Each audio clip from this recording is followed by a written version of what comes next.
What's up, everybody? This is the Sports League Podcast, back for another week. I'm your host, Alex Leak. We got the co-host, Amanda, back as always. Great to have you on. We got All-Pro Abe, 15-year NFL defensive end John Abraham. Great to have Triple A back together once again. And we've got a new leader in the game picks. Alex has finally taken the lead probably for the first time in the history of me and Amanda going against each other. Amanda, how are you feeling about my sudden hot streak? Okay, your one game lead. So my issue is these games have just been so weird and unpredictable, and they haven't gone the way they should go. Like we don't know who half of these teams are yet. Like their Yeah. identity, like the Falcons in particular, the Broncos, like who? The Like Philly Eagles. even. Like I don't know who these teams are. So these games are really hard to pick this season. So congratulations on your win. I don't want to talk about it. A little butthurt, but whatever. Well, it's only through 6 weeks. We got plenty Yeah. of football left to go, and so we'll see if I can keep the lead or not. But John, I mean, these Amanda's right. These games have been so hard to predict. Thursday nights have been just an absolute, toss up. The Giants beating the Eagles. None of us saw this coming. How do you think the Giants were able to get this win over Philly on Thursday night? Well, they was just playing carefree. I think they didn't had nothing to lose. It's a young team. They can throw out whatever they want to. They had new energy. And Mhm. I told y'all before, I said, look, they didn't only starting quarterback they have is Dart. You Yeah. got you got James, he's not a starter anymore. Nobody wants to see Russell anymore. The only person they literally got was Dart. It was just a matter of time. Think about it. Even when James had the chance, they went straight to Dart. They didn't even they jumped right over James. And they was just like, Yeah. oh, James, you're gonna be out too. Dart, come on, get ready. And if you saw the passion just from the coach, just from Scatterboy, everybody trying to get into the damn tunnel. Like this is not a playoff game. This is just the first like game that y'all kind of playing all together and y'all trying to go in the tent. That's just common sense. But it also shows that the leadership that y'all need in this game is that important from that guy and not from Russ. Because Russ had been in that tent, everybody would have been still playing ball. They wouldn't have talked two shits about it. So Yeah. it's a big difference you can see in the leadership. And I think with the young guys, mainly just the young guys, just watch how their O line blocks for him compared to Mhm. when they had Russell. You can see a big difference in the whole thing. And the defense was always good. We just never had a chance to see. They have like probably three of the best three pass rushers in the league on the same team. They get to have them on the field at the same time. And I think everyone is just picking up off the energy of we have a chance now. But with Russell and them, they didn't feel like they have a chance. We had an entertainer there. And Mhm. I think now they have a competitor. So I think that the whole thing is definitely showing with the team. Yeah, it's Yeah. funny too because Alex and I have been joking all week about I'm a slut for vibes, I'll say it. I love me a vibey football player. Like Baker Mayfield always talking shit, Jackson Dart high-fiving the ref, getting a penalty for that. Like that shit is just funny. Like I love me like a big personality. And I'll keep saying it until I'm proven wrong or until they learn how to not run through people with their helmets.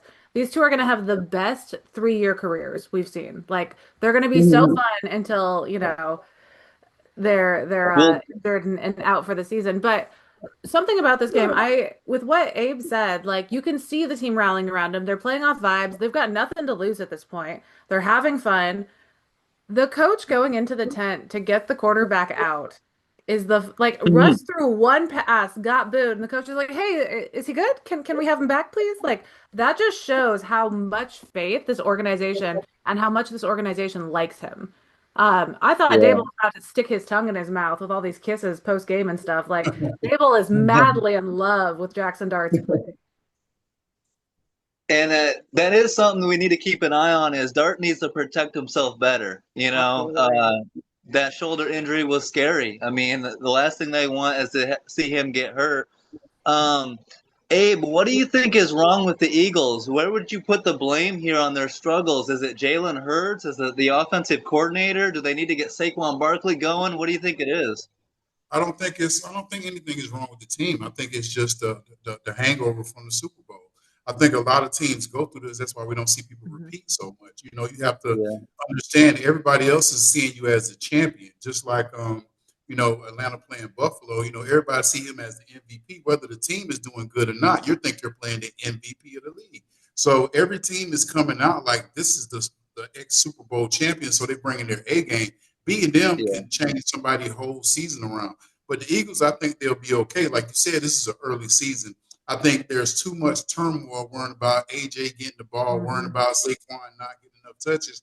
It's the beginning of the year. Last year, they weren't even 4-1 at this point. They were like looking terrible in the first 4 or 5 games, and then they buckled down in the middle of the year, and they became the Super Bowl champions. So they have time. They actually started off better record-wise than they did last year.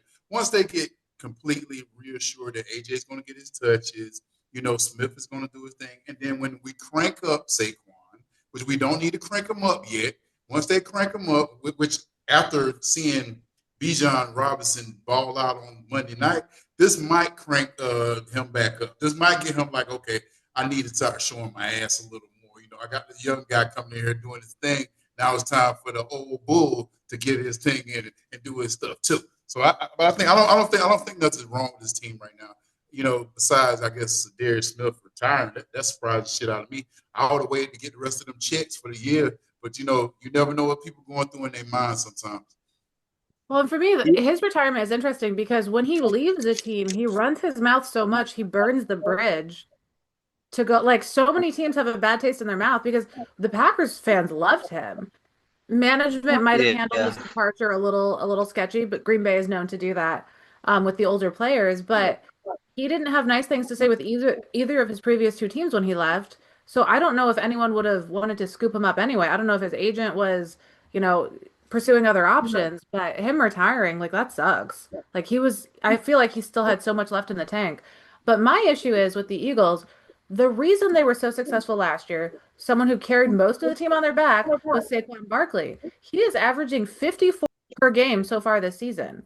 Like, why did we step away from the run game? Like, I know the O-line is a little bit to blame. They're a little bit beat up. They're not holding as well and getting him as many options, but 54 yards per game for someone who was kind of in the MVP conversation for most of the season last year just seems like such a big missed opportunity, especially in this game. Like, we saw Jalen Hurts try to get the ball out on some deep balls and just horrible misses on those deep plays. Why are we not reverting back to the successful run game that worked last season? Yeah, I think there is something to what Abe said, that maybe they're protecting him a little bit early on, and they are having some O-line issues. Yeah, and I think once in the second half of the season, if they can get Saquon going, that'll open up the pass game a lot more too. That'll open up for Jalen Hurts to run the ball as well. So, yeah, I'm not panicking on the Eagles. And a cool stat, this is the Giants' first win on Thursday night since Eli Manning was the quarterback. Jackson Dart was 12 years old the last time they won a Thursday night game. So, good on them for snapping that streak. And suddenly the Eagles are on a 2-game losing streak, and they're at the Vikings in Week 7. So we'll see if they can get that turned around. Amanda, I know you were up early at 6:30 in the morning to watch the Broncos against the winless Jets. Let me just tell you, if we could stop giving these teams, like, I'm so glad I slept through this game. This matchup is historically, over the last 10 years, one of the worst matchups possible. Like, they have not put up combined more than 25 points in their last 3 matchups. 13-11, 10-9, 16-9. All of these scores are garbage. Justin Fields finished this game with net negative 10 yards.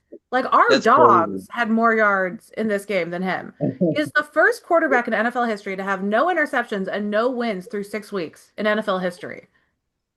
Well, hey, at least the Jets got their first takeaway, Abe. I mean, that they started out the game with a forced fumble, and it looked like, and they were in this game. It was sloppy. It was low scoring. They almost stole this one, but just not quite enough. Well, when your quarterback only completes 9 passes. Yeah.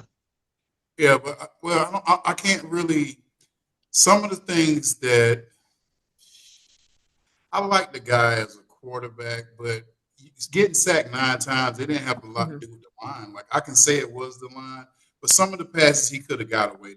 I watched film. Some of the guys were wide open, and I feel bad for the bad decision that Aaron Glenn made it, like right before the half. You go for it, you kick. I mean, you fake a punt. get a first down, and then you just let the time run off. Like, I think that took a lot from the team right there. 'Cause I thought they was going to win this game. I thought they was going to finally get their first win. Just bad football, man. And that came from the coaching side. When you see your players kind of shy away from talking to the coach, or, even like, you see Garrett go and try to talk to him like right before half, like why we didn't do anything. But now it's kind of like, I think Aaron Glenn might have felt like he's bit off more than he can chew. Just from that first half situation, it kind of made me seem like, is he scared now, or is he? Because I don't know Aaron Glenn as being that way, because I played with him, I've seen him coach and everything, and everybody kind of like, was he really ready to be a head coach? And kind of now it's looking like maybe he wasn't. The excitement wasn't there. It seemed more he's like more bland on the sideline when you got to be more excited to be around your coach. If you watch the rest of the second half of the game, I don't know if he was coaching anymore. It was kind of just like, you see the look, like the camera would go on his face, and it was just kind of like, like he's being damn in his head. And compared to like, I want to say this guy this, I want to say this, and he's still trying to keep a positive motivation, because they should have won this game. Like, they should have won this game. It was just mistakes. It was mistakes, missed tackles here, but giving up 9 sacks. I mean, if it's fourth down, throw the damn ball. It don't really matter if you're going to lose. If you're a quarterback and it's fourth down, just throw the ball. It don't matter. You don't take a sack at the end of the game. When it's so easy they could have won. All you got to do is pass the 50-yard line, pass the 40-yard line, get a field goal. You win the game. You go home. Long flight home. Amanda could talk all about the negative yards, but we still won. And these are the kind of games in the NFL that you want to win. Like, we played like shit, but we still won the game. Then you can have something to build on. Like, look, if we can get you just to get this right and get this right, and we still almost win. But after a while, people, and this been most of their games. They only got really beat like 2 games. But like 3 of the games they should have won. Like the block kick in the previous week when they should have like won that game, but they ended up coming back and making the field goal against Tampa, I guess. And it's just like they're so close to being at least 3-2 team now. They only really lost 2 games. This game, I thought they was going to win it, man. I felt bad. I was just like, me too. I was rooting for them. Well, and Abe, like you said Garrett Wilson went over and talked to the head coach. No, he was heated. He was pissed.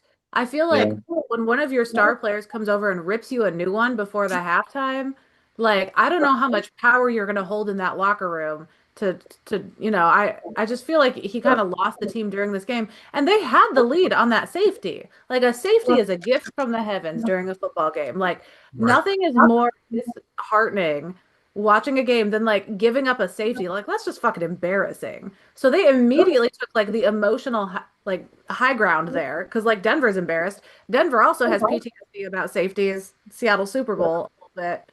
So I feel like they should have just run with that, and I just felt like he didn't have the locker room anyway, but he lost them, especially after that play that led Garrett Wilson to lose his cool there. See, the only reason why I wouldn't say he didn't lose it, because Garrett is the kind of guy that has leadership roles in the locker room. If it was one of the like lame dudes, like, because even when I go to see the Jets, they talk so highly of Garrett. So Garrett doing that probably just something like, look, and I think AG, because you didn't see AG come back at him with energy. Like, it's kind of like when you see Kelsey comes talking to the head coach, like, you don't see him be like, hey, you motherfucker, you get out of my face. He kind of be like, okay, I got it, Travis. All right, Travis, go ahead. We got it. So I kind of saw it more like, okay, Garrett, I got it, bro. I got you. I got it. It wasn't like the disrespectful type thing, because sometimes you see coaches, somebody like, yeah, and they be like, you out your damn mind. It was more like, okay, you're right. Aaron Glenn said that too. He's like, I want that passion from my players. He's like, I want someone who, wants to win at all costs. All right, so then Cardinals Colts. The Cardinals jump out to a 24-17 lead. The Colts rally to win 31-27. Abe, with Kyler Murray out for this game, Jacoby Brissett kind of comes in and provides a spark, and the Cardinals almost stole this game. I was going for Jacoby, man. I can't even front. I was really like, come on, Jacoby. If Jacoby wins this game, would they make him just start? Would they finally see that he's not that guy? I was just like, and I feel bad because, I like Daniel Jones, but I'm like, dude, Jacoby wins this. I'm not mad. He just like not like seeing because he's so short. He can't see the open guy sometimes because I think that too. If there's someone in front of him and the receiver's on the other side, I think he just can't see him. Yeah, Amanda, do you think the Colts fans should be worried about their defense a little bit after, it was a close call? I think the Colts fans should be worried about what the hell is going on during their pregame warmouts. We got Anthony Richardson going on IR after fracturing his orbital bone with an elastic band during warmups. We've got Charvarius Ward having a concussion during pregame warmups. What is their pregame warmup routine? Like, what are they doing back there? Like, yes, defense a little bit also, but I'm more focused on how you lose 2 players for the game in warmups. No, that's a huge loss for Anthony Richardson. Bad luck. I mean, but that sucks for him.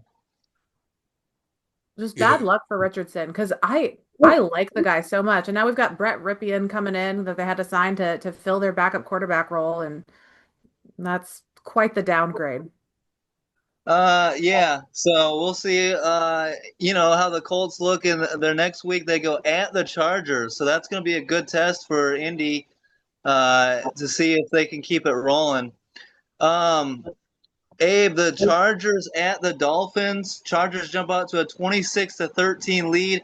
Miami actually takes a 27-26 lead late. The Chargers inexplicably leave Darren Waller wide ass open in the end zone.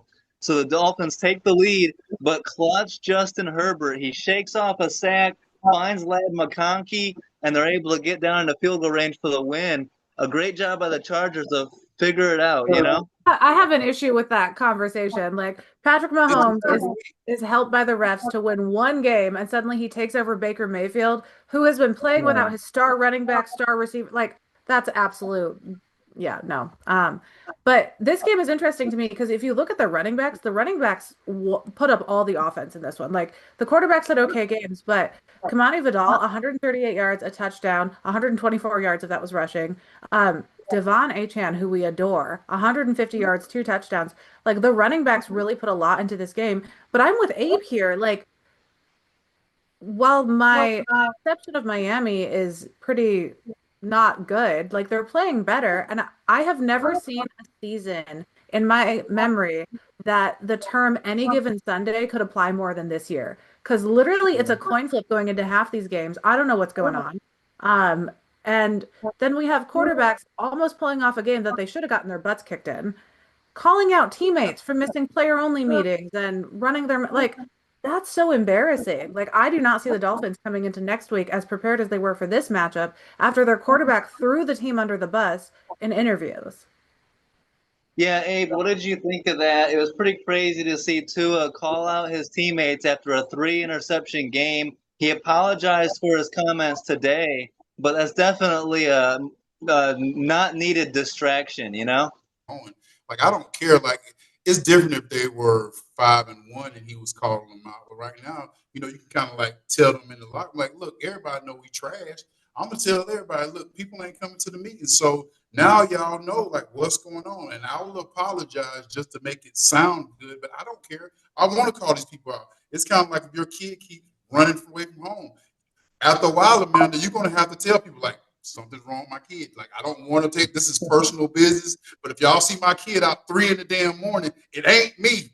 It's the damn kid. So it's time that they're like, look, y'all keep throwing fingers at me, things that he was trying, kept talking to the guy, kept trying to do classic games every week like we did with Alex. After a while, we have to tell everybody, Alex likes saying classic game, not us. It's Alex does classics. So it's just like that. I think he just got frustrated and he was like, okay, I don't need to be the one at this podium right now. The guy who missed his meeting should be at this podium and explaining why we're losing. My only thing is do that after you have a clean game, not after you throw 3 picks. No, I get it. Yeah. I said frustration though. I guarantee. Yeah. And let's say if some of the picks he threw were a route that was missed by the guy who should have did it. Yeah. Or let's say if That's some fair. of the stuff that was going on was like, a missed tackle or a missed thing by that guy.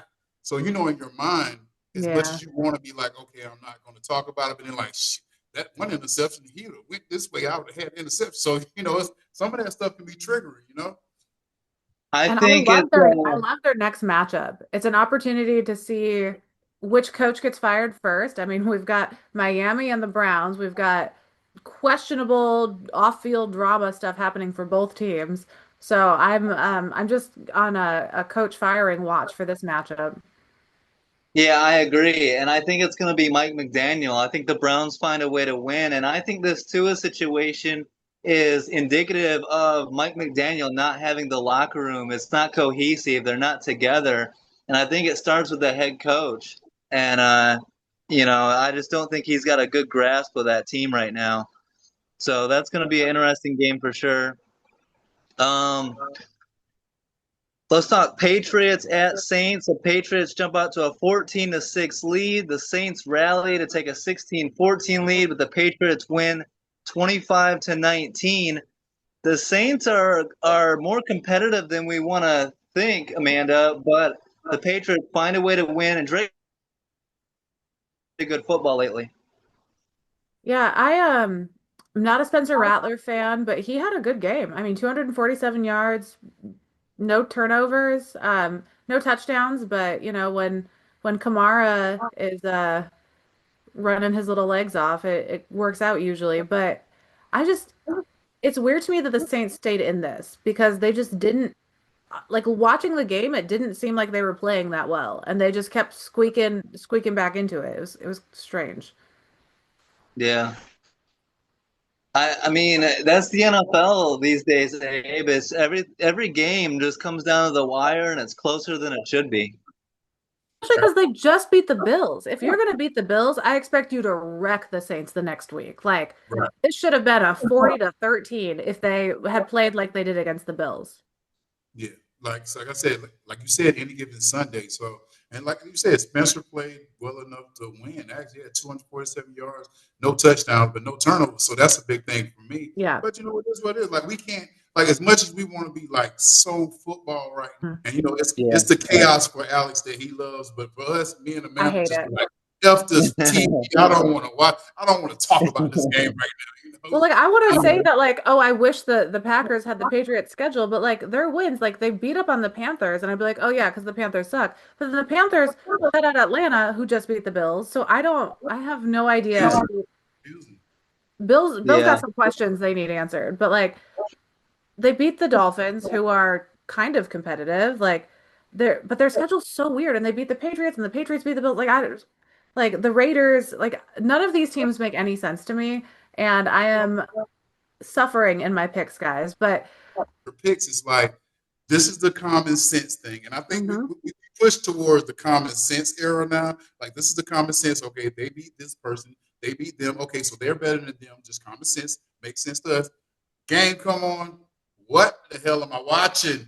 Well, What also am I it's so watching? circular this season because like this team beat Yeah, this where's team. the Okay, they're game? better, but then this team beat this team and this team. Like it's Like you everyone's in never know.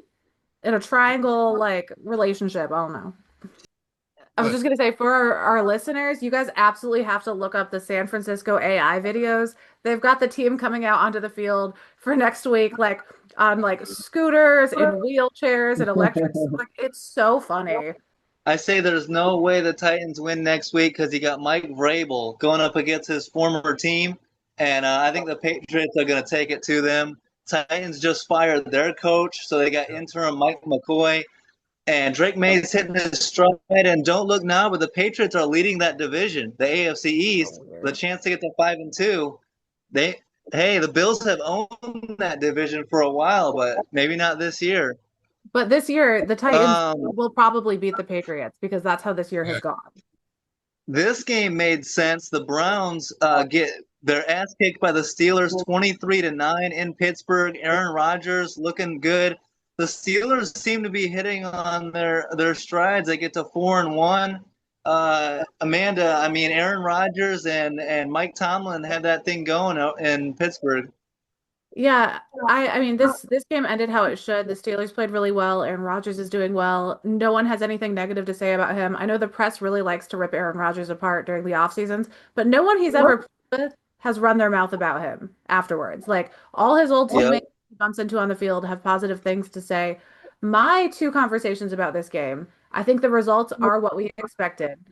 But when Jalen Ramsey is taking down Dylan Gabriel and turns to the sideline and runs over to Shador and is like, hey, you should be out here instead. When the opposing team's defense is like, you guys got to get rid of this quarterback, Yeah. like almost anything is a And he step up with Dylan struggled. Gabriel. Like, Yeah. and then the other thing, the turf was so bad in this matchup that special teams captain Miles Killebrew suffered a major knee injury. Chris Boswell slipped on a field goal attempt. The surface was so bad that they started ripping out the sod immediately post game. Why was this game allowed to happen on this field if the conditions were that bad? Yeah. I don't know. I'm glad they replaced it. It looks a lot better now, but they should have done it before the game. It should have been done before, or the game should have been moved or something. Like, if they didn't realize it was that bad or something happened, like, I don't know how it gets that shitty and no one notices, but why are we letting players risk potentially season-ending knee injuries when you can see the field looks like absolute crap? Yeah. Hey, but what do you think of Dylan Gabriel so far? He's definitely struggled a bit. There's no real starter there anyway. You know, Yeah. going through anybody you want. Why not alternate? Give them both two quarters a week. But that ain't gonna get you any better though. That's the only problem. If you rotate too much, it's gonna be like, okay, we're losing anyway. We're gonna rotate. It's got to be like we're stuck with this guy and we're gonna ride out. We're gonna see what he can do. We're gonna see if he can get better. So if we throw Shador in there and he has a terrible game, are you gonna put Gabriel back in? And I mean, it's gonna be a juggling act of like, okay, we're gonna put him back. I think they should treat them like running backs. They're not going to do anything with their season. It's basically already scrapped. They got two rookie quarterbacks in the room. Treat them like running backs. All right, you're in this play, you're in that play. Like, use them both. Well, the issue with that is you got Kevin Stefanski coaching for his job. You know, so he wants to win. He's not interested in. I mean, he's failing. You know, he's failing at winning. Maybe he needs to try something different. Yeah, and how you beat Cleveland is you focus and stop Quinshad Judkins. If you stop him, hold him to 36 yards rushing, the rest of the game is pretty simple. So, yeah, Cleveland doesn't have a lot of talent right now, but the Steelers are looking good. Cowboys at the Panthers. Dallas jumps out to a 17-10 lead, but the Panthers rally and win 30-27 in Charlotte. And Abe, how about Rico Dowdle? Back-to-back monster weeks. He told the Cowboys to buckle up. Post-game, he said they wasn't buckled up. He goes for 239 yards and a touchdown. Do we have a future star in the making? No. That's he my might issue. get traded or something to another team, but right now they're going right back to their main guy. So I don't think he really has the option of being that kind of guy. It could be one of those things that you see in the NFL, those epitomes or one of those things that happen in a couple things you never see it again. You know, like he might not get an opportunity again. I mean, that's really what the NFL is. You know what I mean? So I'm hoping, but the Panthers to me, I don't know what I'm gonna get from them. I think they did do it right running the ball because they don't need to pass the ball to win. I mean, not saying they can't, but this Cowboys defense is horrible. I mean, Adam Clowney didn't do anything amazing. You know? And then if you think about it, if you're trying to blitz a team, which they've done before to get sacks, you can't really blitz a team that's running the ball. And if you try to blitz and if they get open, which they had, and I guess Bryce Young did a good job of finding the open receivers when he was getting pressured. But Dallas just, the offense looks great. The offense on their team looks great, but the defense, Diggs is not the guy anymore.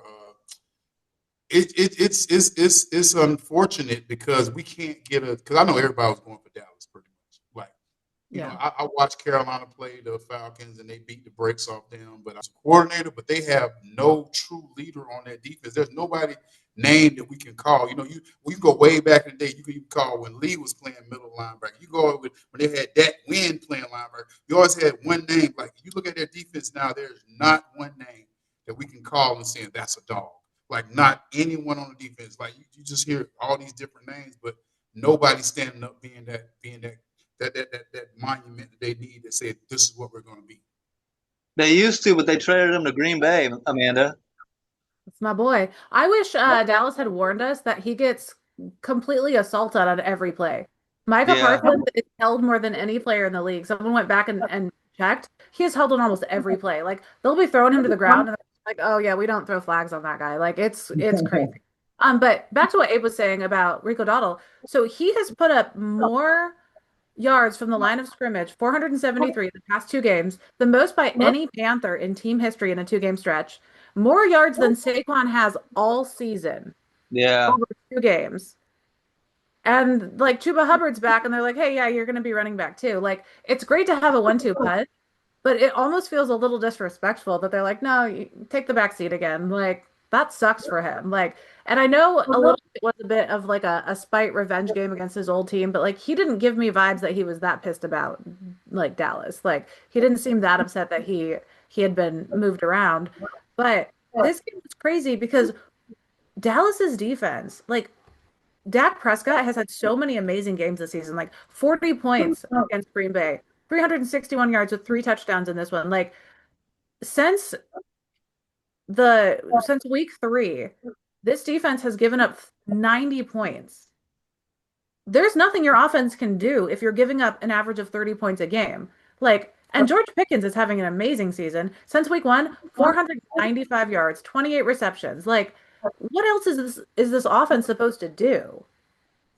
Well, as a Bears fan, let me do a victory lap. So, with Matt Eberflus, we thought he was just a bad head coach. Maybe he'd be a better defensive coordinator, but he's struggling. And I thought Rico Dowdle was going to be just a one-hit wonder, but to do it 2 weeks in a row, that's got to be something Carolina looks at. And maybe they do a two running back approach the way they used to with D'Angelo Williams and Jonathan Stewart. So we'll see. I hope they do because what a waste of an amazing player if they don't. Yeah, 100%. And they got a chance to get above 500. They're 3-3 at the 0-6 Jets. So that's an interesting game. We'll see if the Jets can stop the run, but big game there for Carolina, a big opportunity. Amanda, let's talk Seahawks Jags. Me and you disagreed on this game. The Jags get out to a 6-0 lead, but Seattle dominates the rest of the way, winning 20-12. And Jackson Smith and Jigba might be replacing Amon-Ra St. Brown as the best route runner in football. He is incredible. Yeah, he's looked great. And my issue with this one is the Jags defense just didn't show up in this one. They've been looking a lot better this season. And some of their comeback attempt, like play calls and planning, I don't know what's happening. Like there was a failed 2-point conversion. They ended up punting 3 times. Like I don't know what the play calls were. Like some of those punts, if you look back and look at the plays, there's an open receiver, but they decide to run the ball. Like I had a lot of questions watching this one. It was very frustrating, expecting the Jags to play better and to be more competitive in this one and just not make good decisions. Well, Abe, we have such high hopes for Brian Thomas Jr., but he had an absolute crucial drop on third down late in this game. You had all that stuff for Brian Thomas.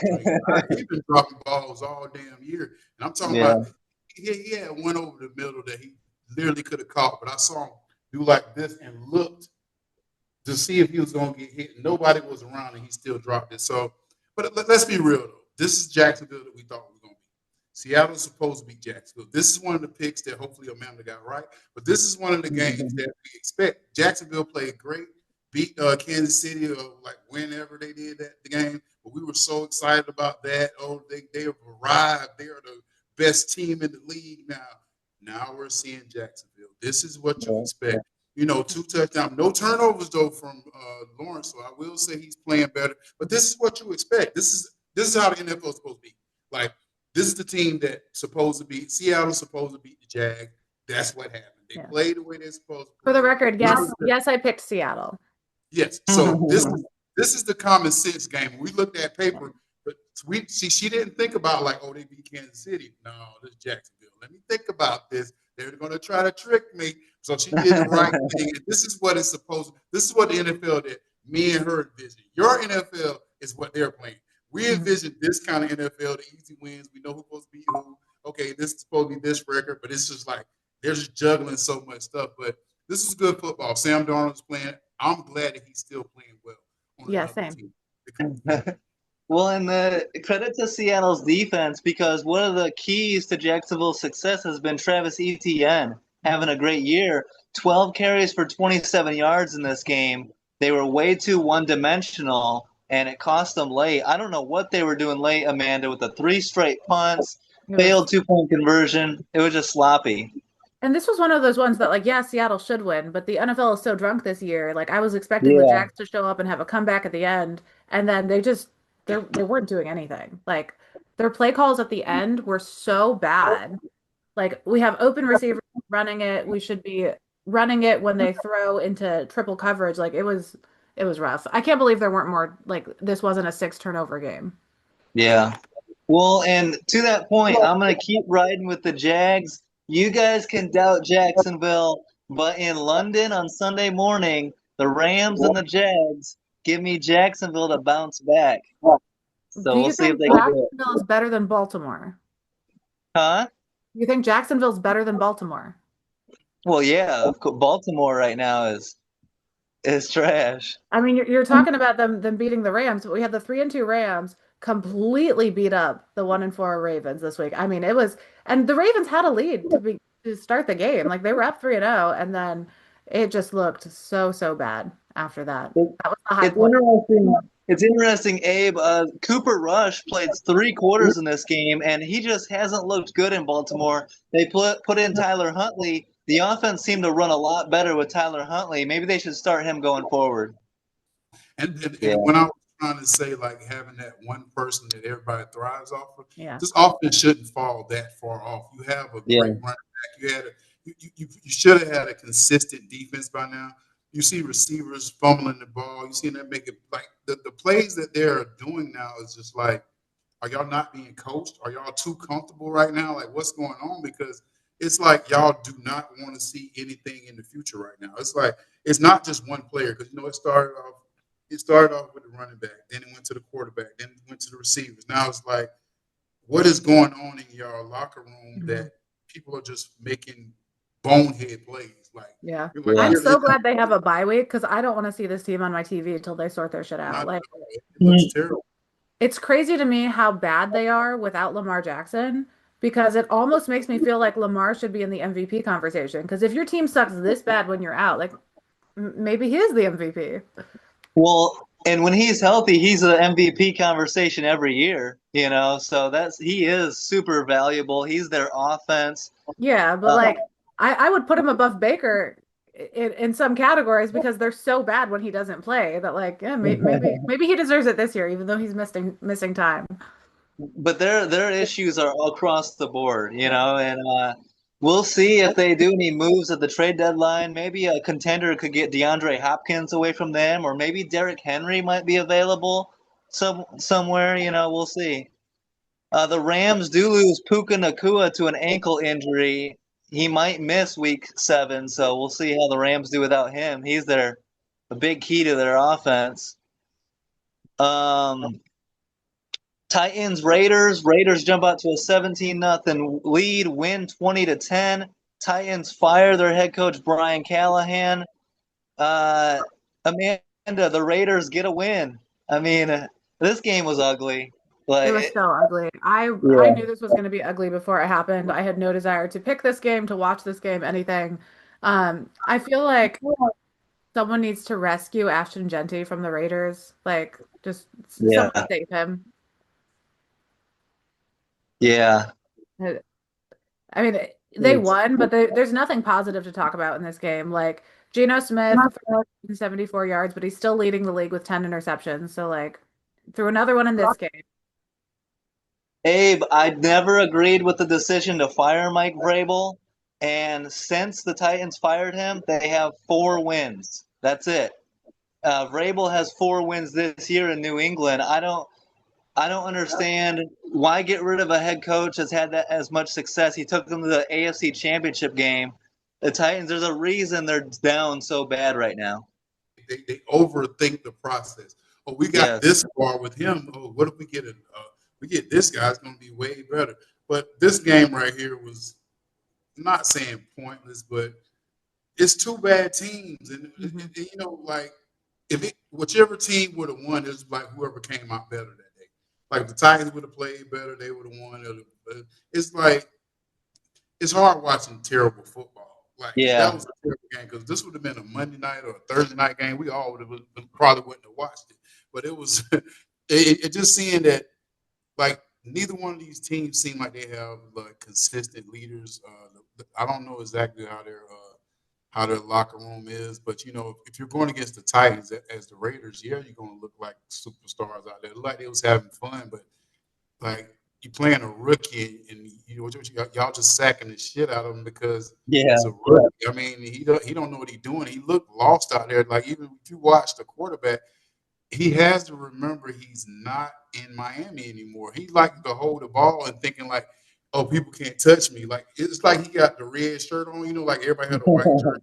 He got the red shirt on. He think people can't hit him, and he'll sit there because it's like he's oblivious. Like, Devin White came straight through the middle. And I'm sitting here watching him. He ain't made no kind of athletic moves to get out of the way. He was just like this.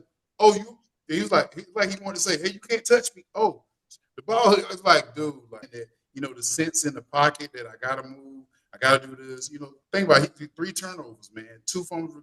That ain't gonna last long in the NFL. Like that's some of that stuff is on you. You just losing. That's just terrible, man. Like, watching it was the Ravens. I mean, not the Ravens. I'm sorry. The Raiders should have been happy they got this game so they can relax. But the rest of their season is not gonna be good. Like, the rest of the season, they're not gonna get. They're not gonna get no more gimme wins like this. This is their high point. Yeah. That's it.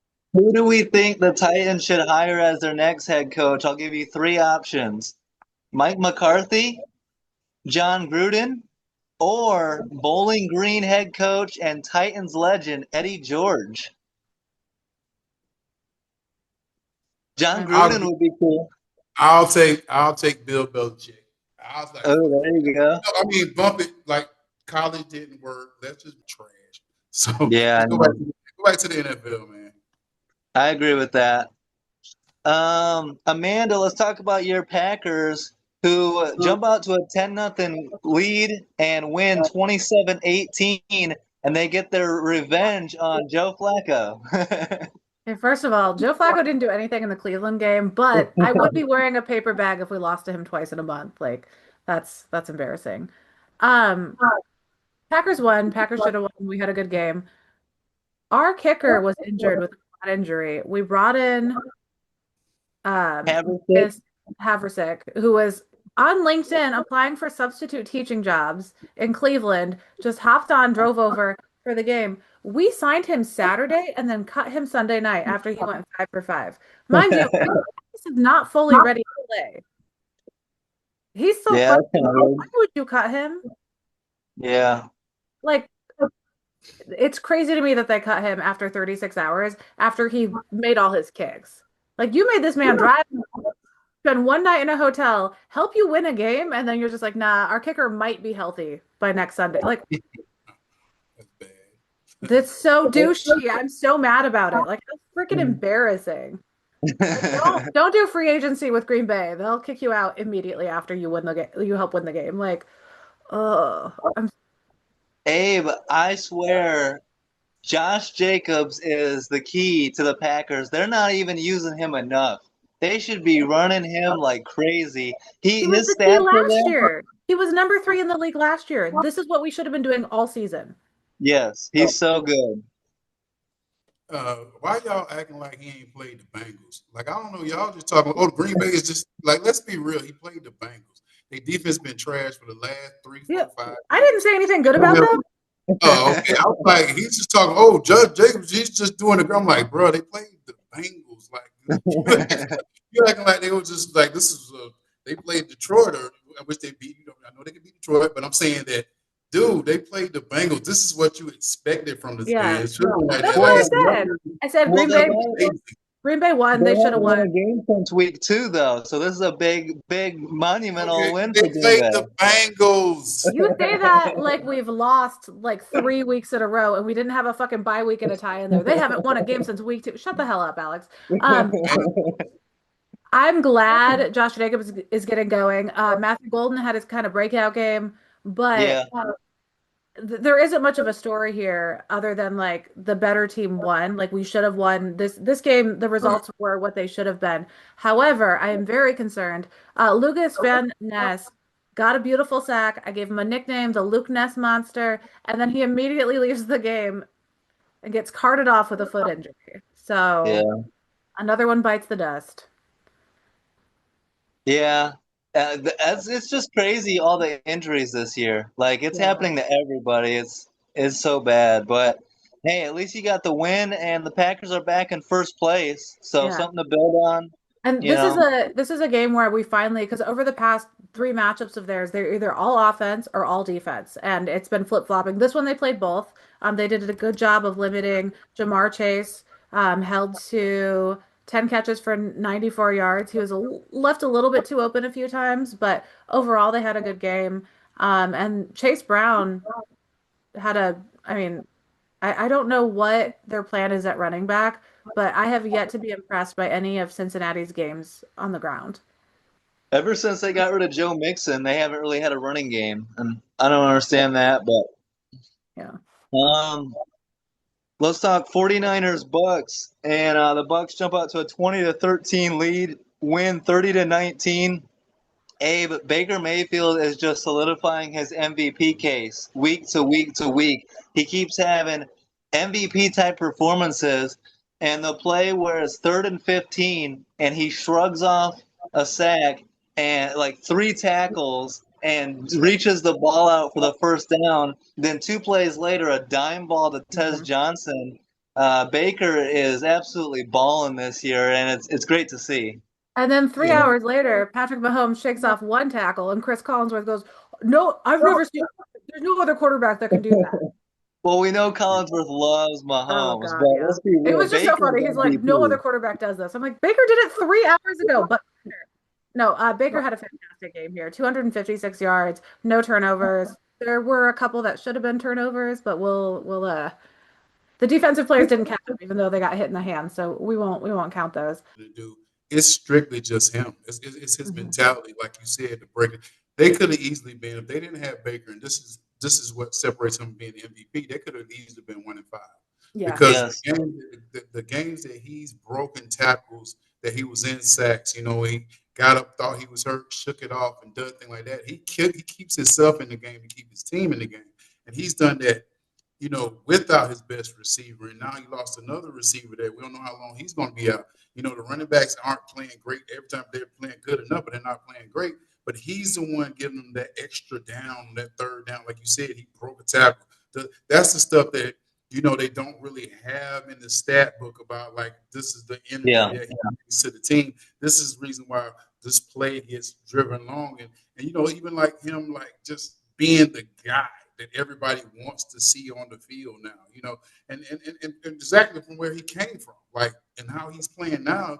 And he is definitely the MVP of the league to me because, like I said, you take him off that team, we're not talking about him. Yeah. Yeah. Yeah, and they're down Mike Evans. They're down Chris Godwin. They lose Emeka Ibuka, and he's throwing touchdowns to Cameron Johnson and a rookie, Tez Johnson. He just keeps it rolling no matter who's out there. But for the 49ers, the injuries just keep coming. Now they lose Fred Warner for the season. At some point, it's been a great story to this point, but at some point, the 49ers are not going to be able to survive this. But they are getting Brock Purdy and George Kittle back soon. So hopefully they can survive it, but the injuries are just getting out of control. Yeah, I thought Bucky Irving was going to be the injury that broke the camel's back for the Bucks, and they still somehow pulled this off. I mean, Rashad White steps into that running back one role here, but the 49ers, like this game, I think is kind of the top of their injury thing. Like you just saw all of those weaknesses. Like they've been doing next man up so well, but in this one you start to see those cracks that they just don't have enough guys to fill in. Like you can see where the third strings are on the field. Abe, a really cool story from this game. So Baker Mayfield throws that touchdown pass to Tez Johnson. And it's his first touchdown of his career. He does a backflip, and he's hearing MVP chants. And he's like, he asked Sterling Shepard, he's like, I haven't done much this year. Why are they chanting MVP? He's like, bro, they're chanting it for Baker. Have you Like ever those are had for like an Bake, honey. experience like that with the crowd chanting and you're like, what's going on here? To be fair, his form on that backflip was 10 out of 10. That was a Yeah, beautiful backflip. Like, No and then question. he's a Baker afterwards, they're gymnast. like, "Hey, do you wish you could do flips like that?" And Baker was like, "If I weighed 147, I'd be doing backflips too. Shit, I could fly too." I think they're just having so much fun out there. I love watching. Yeah, that's a cool story. Yeah.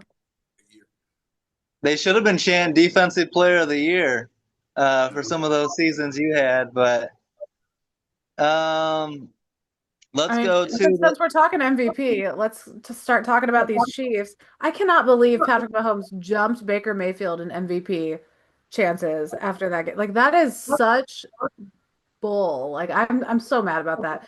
But this game was interesting, Abe. The most controversial of the week for sure. so. Well, okay.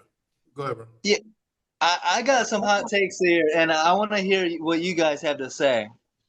But the Lions have this mentality like we're the bully, and they play to the echo of the whistle. And they've got some guys that are known for being a little bit dirty. Kirby Joseph, Brian Branch, some guys like that.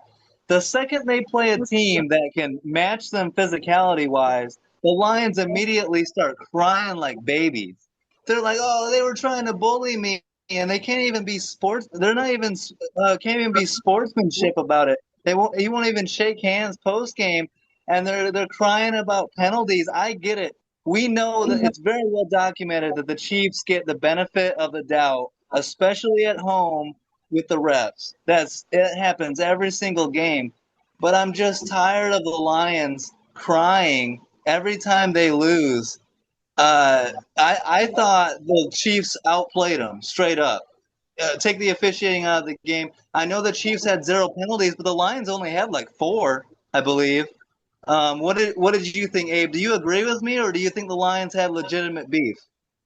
No, I thought the Lions should have won this game. I think if they do the right play, if they run that play right at the beginning of the game and get that 7 points, I Mhm. think they win this game. It was just bad decision making. I think they had 2 opportunities to really seal the game off, but they let and I think it got to them. I really think it got to them. I think they really got into like the mindset of, oh, the Chiefs always get the calls. They were Yeah, more worried about that one play that happened, and they talked about it the whole game. Oh, did you see that play? It didn't work. And da, da, da, da. I'm looking like, why are we still hanging on that? And I think with the quarterback, I think with everybody else on their team, they were so like you, worrying about stuff that already happened. Like, let's play football. Like, they're going to get this. That's going to happen. When we played the Patriots, we knew we couldn't hit Tom Brady. It was just like, I don't care what you. When I played Drew Brees, I knew there was a certain threshold of how close I can get to Drew Brees. You knew it was going to happen, so stop bitching about it. And I think if they score that first touchdown, this game is totally different. I don't think it's going to even come down to the end of the game being even this close. I think that's what I think. I don't know. I'm not psyching anything, but I think Detroit was a better team. I think they just lost their energy. Like you said, like they're trying to be the bullies, and they played it work, and they kind of like started sulking, like, "Oh my god, I played that was right. I did it right. What are you talking about? It was 1 second." Like, dude, okay, y'all missed the play. Y'all still got to like play football. You know that, right? so, Amanda, that was a great play call. They throw that touchdown pass to Goff. It was very creative. It worked. But we've seen this from the Lions before where they kind of try to get away with a little bit. Mhm. Remember the Cowboys game where they Yep. did the, you Yeah, he know, didn't he try didn't that quick check in. play? He didn't declare. Yeah. Yeah, what did you think? I mean, I know that you had some beef with some of the officiating, and from your perspective, how did you see this? So I don't think anyone can watch the Chiefs' performance in this game and be like, yeah, that was the first penalty-free, no accepted penalty games in 21 months. Do you know you think of every team's performance, like there are 32 teams. How many, like each side of the team, there's been what, 164 games so far this season? 164 Yeah. performances, not games. And this is the first clean one since January 7th of 2024. There's no way in hell. Yeah. Like, they obviously there was a couple that Detroit declined to accept.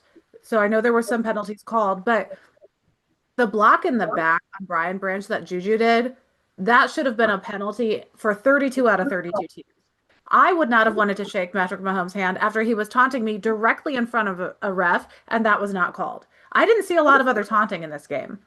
But that being like it was 2 feet away from a ref. The ref was facing Mahomes. Mahomes is running his mouth in your face. I'm not going to shake your hand after the game. I'm going to be a little butthurt. I'm a sore loser. Like, so I get that Brian Branch should not be swinging, and I have some issues with Detroit defensive players based on how they were playing in Week 1 versus Green Bay, ripping off Tucker Kraft's head or attempting to, and then swinging his helmet around and then throwing it. Like, we know they're hotheads. It stems from the coach. The coach is a hothead. However, this game was refed very much in Kansas City's favor, and I understand being frustrated. I think it's beyond that first touchdown that should have counted had they lined up and paused for the one full second. But some of these rules are so vague. Like you look at the Yes. intentional grounding, like a receiver needs to be in the vicinity. Is there a specific yard from where the ball lands in whatever amount of time? Like, is there isn't a number. It's just in the vicinity, which it leaves it too subjective.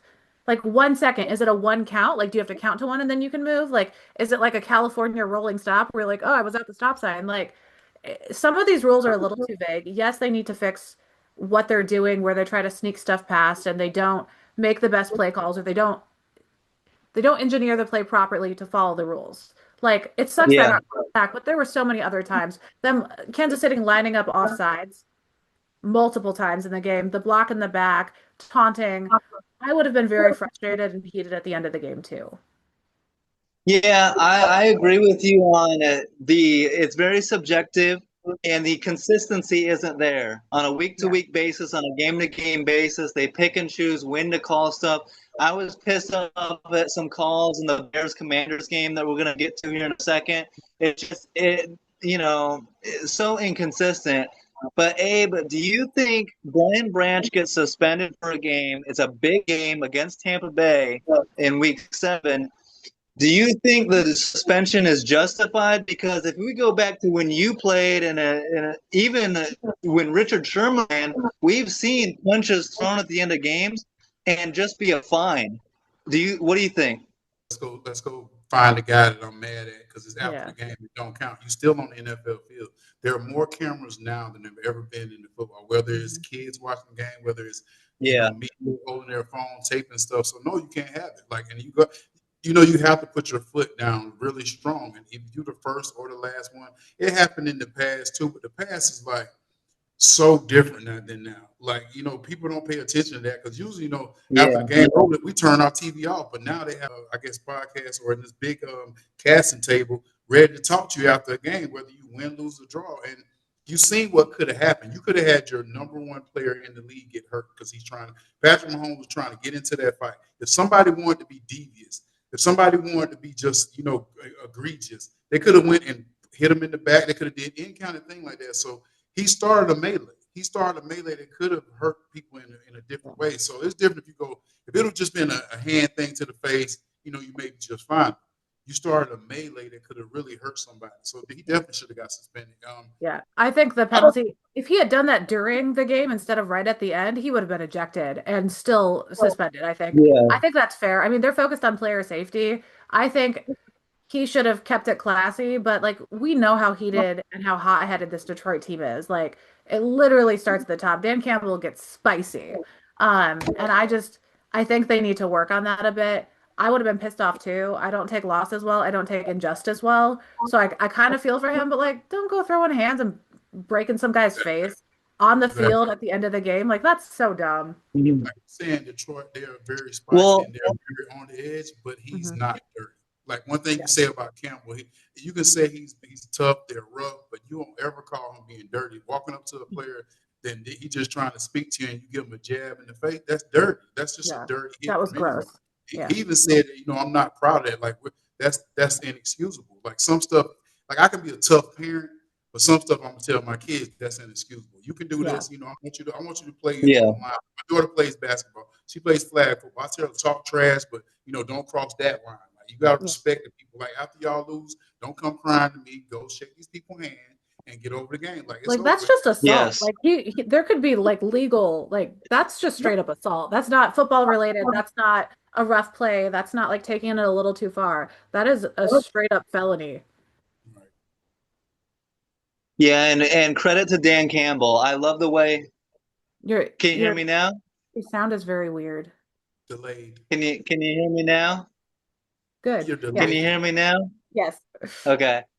Credit to Dan Campbell. He did it. I was very proud of the way he handled it. He called it out right away. He said that's not what we're about, and so I like that. And we'll see if the Lions can bounce back. A tough road loss, and they got a big game coming up against Tampa Bay, so a big test for them.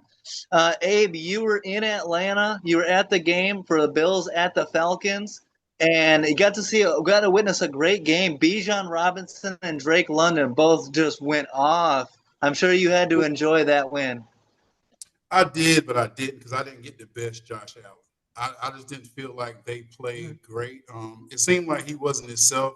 I don't know if it was because they were bringing so much pressure or the receivers just weren't in the same element they usually be in, but it wasn't the Josh Allen I wanted to see. I wanted to see him I wanted to see us beat the best Josh Allen. Not saying that they might have played well enough to make him look this way though, because Buffalo the last couple of weeks have not been amazing. I guess you could say, Josh, he had to save a lot of plays, but watching this guy throw, I can he's an MVP. He's an MVP. I've seen some of the passes that he made, and it was just maybe this much, and I don't know how he threw it. I think I texted you, and I was like, man, his size and how he plays is ridiculous. Like when I saw the gun, because I've seen quarterbacks throw a ball, but I didn't know it was coming out like that. I'm surprised they don't talk about his fastball because he zipped it in for that touchdown. It was I was like, that's gotta hurt. That's gotta hurt when you catch it. Like some of his balls. And the narrow windows that he throws into sometimes. I'm like, you catch me wincing with my eyes covered multiple times in his game.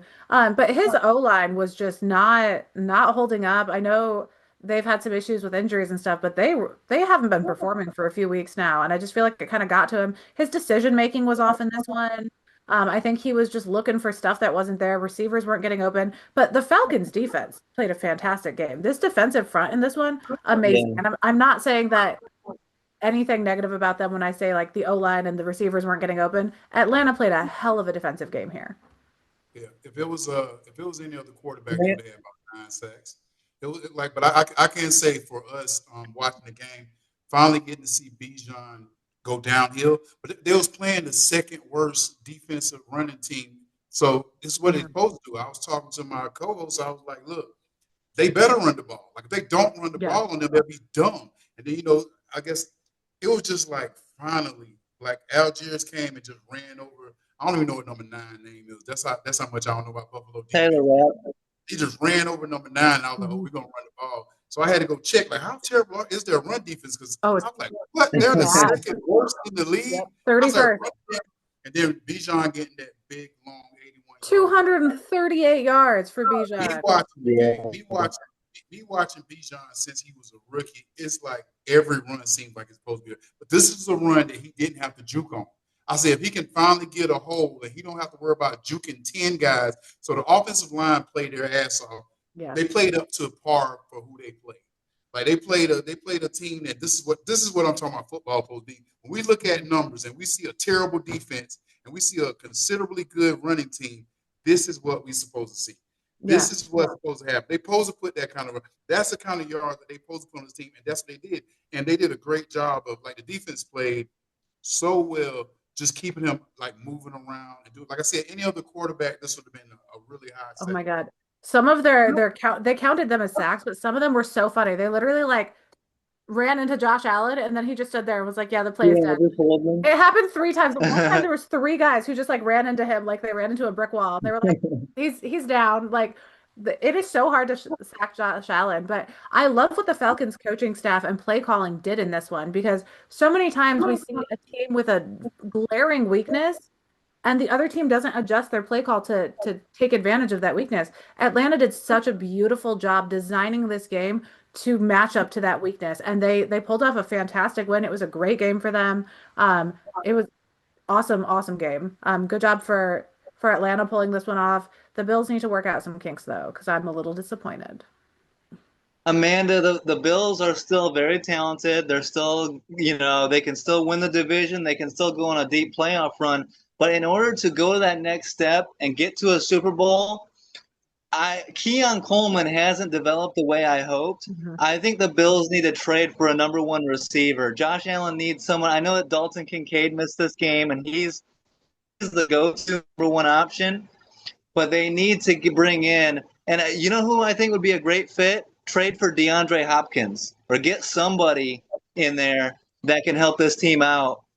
Trade for somebody. I don't know who, but I bring would in love somebody. And George Pickens with Josh Allen right now. Give me this year's yeah, George the Pickens. Dallas is going to give him I up. know, but the way he's playing, they'd be so nice. But Abe, I hate to do this. I hate to tap on my own back. I hate to toot my own horn. But remember when I said James Cook is the key to this Bills team, and you're like, no, Josh Allen, he's the best player. James Cook only played 50% of the snaps. They have to get him more involved. He is such a big factor for this offense, and without him at his best, this team is flawed. You don't think He's there's a their best reason? weapon, in my You opinion. don't think there's a reason he's only playing 50% of the snaps? I don't get it. I don't get it at all. I feel like maybe What do you he's think, Abe? tired, or he's getting overheated or something, because I don't understand any other reason they wouldn't have him on the field. Like maybe he's got some I don't know. I soreness. mean, I don't know. he didn't play late in the AFC Championship game either. I don't know what the Bills are doing. What do you think, Abe? Why wouldn't they be playing him more snaps? No clue. Back to the Falcons. They really should have. The only thing that scared me about the Falcons, we had a block kick, and also right before the half, when Drake London should have scored that touchdown. Stepped out of bounds. It was literally one.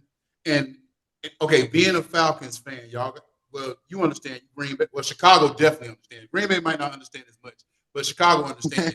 When you have a game that you're competing in and you're beating their butt, like in the first half, we were kicking their butt, and then to see like not getting that first down, then getting a field goal block, it was like everybody was kind of like, oh man, they don't let them back in the game. Oh man, everybody was kind of like nervous and everything. And that's the one thing that I say, that if we're going to be a good team, we're going to be a consistent team. Those plays, like, because like Drake could have went down and they could have made a timeout and still got a field goal. But he decided when he caught it, he was so wide open. I'm gonna get to the end zone, bro. You got to get to the end zone. You can't get out of bounds. If you run that guy over, you got to understand this is your last ditch effort to get a touchdown before half, and you exposed all the time. You let all the time go. You got to get in the end zone. So those little things for me show that why we're not a great team now. Buffalo didn't play as well. I don't think we saw the great part of Buffalo, like you're saying, with not having Cook in and you not having a receiver, Coleman playing like he's supposed to. So I think them kind of got lucky, and Bijan was on, and so I think they were on, and Buffalo was really off, because that missed field goal and I'm sorry, that touchdown right before half could have been really big in this game if they really were on. We didn't see the best of Buffalo. Like the Falcons just playing. Yeah, wouldn't it have been like 28-7 if that touchdown had counted? Yeah. I was just reading a little bit about James Cook and what his weaknesses are to see why they might not. Apparently, he is terrible at pass blocking.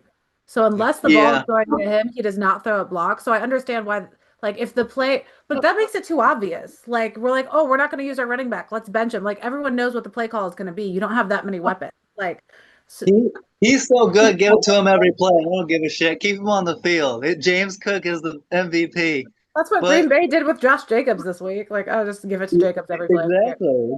Three big passes to Matthew Golden, the rest of it, Josh Jacobs. Now let's talk about the best game of the weekend. My Real Chicago quick, Bears. I was just going to say real quick, the Bills bye week could not come at a better time, though. Yes. Get healthy, regroup. Yeah. Now let's talk about the best game, the Chicago Bears at the Washington Commanders. Bears jump out to a 13-0 lead.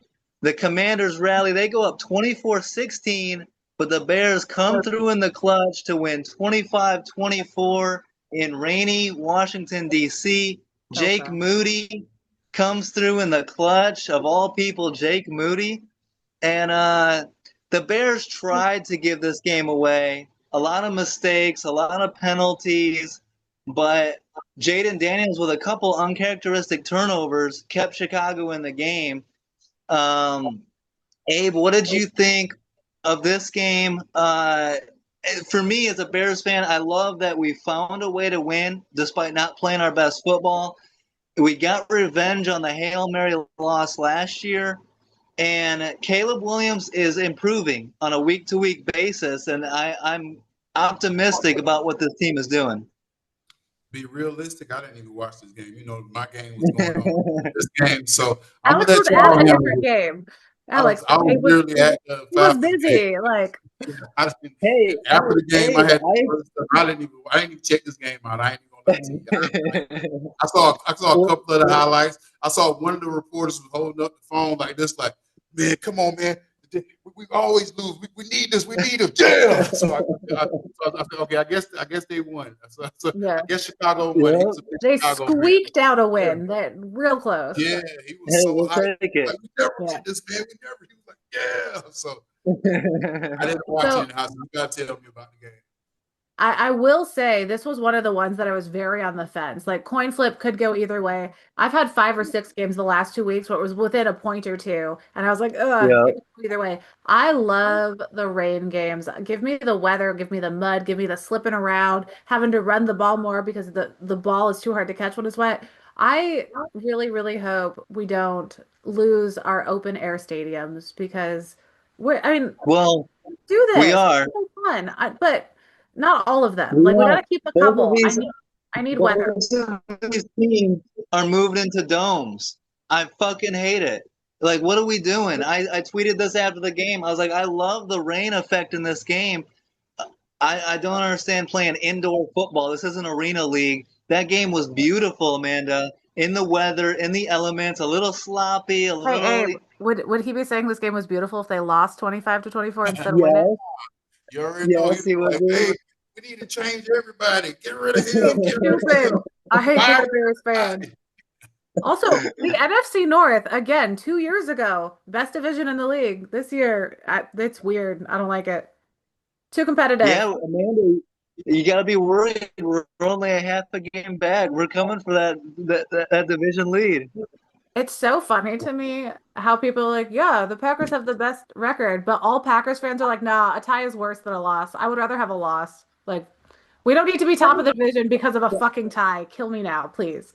I hate it so I much. I gotta give a shout out. I've been shitting on him all year for a couple years now. DeAndre Swift. I've been hating on you.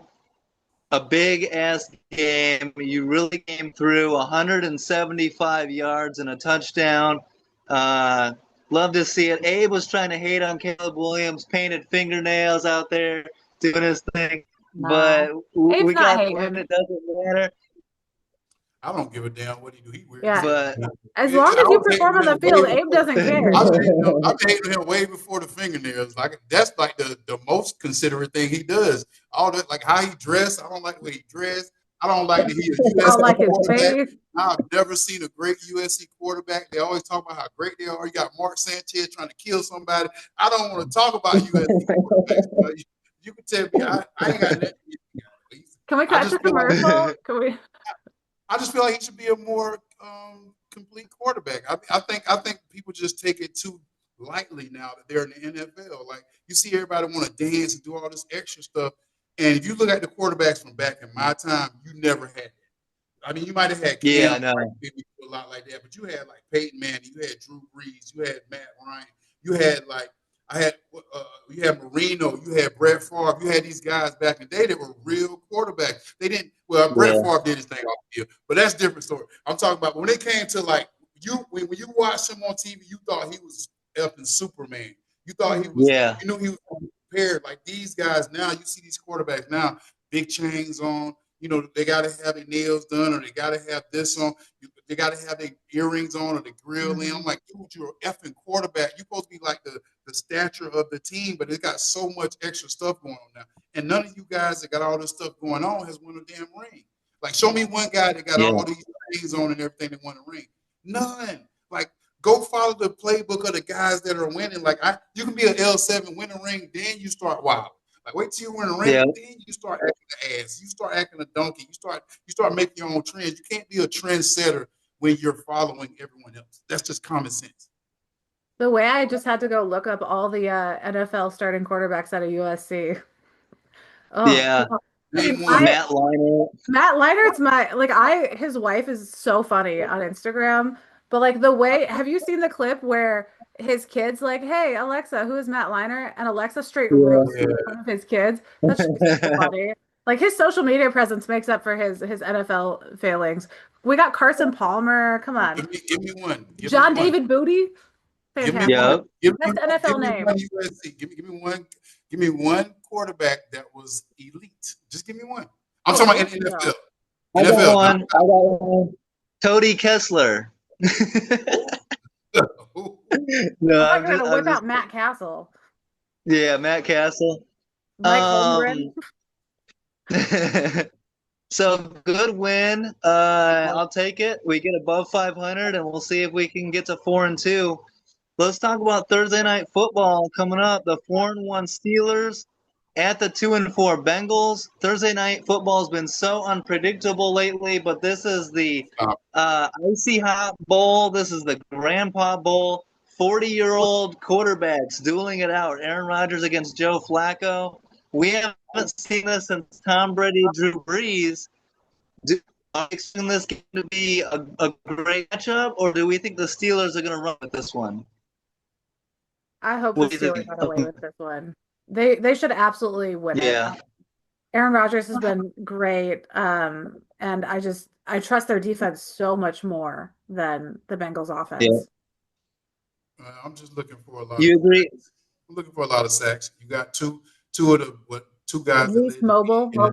Yeah, you got two guys that led the league in sacks on both teams. You got Watt on one side, and you got the guy that's looking for a big deal on the other side. So let's see some sacks this week. I mean, it can be a blowout game for the Steelers, but I want to see Ben on the ground a couple of times. Hendrickson get a couple of sacks. Watt get a couple of sacks.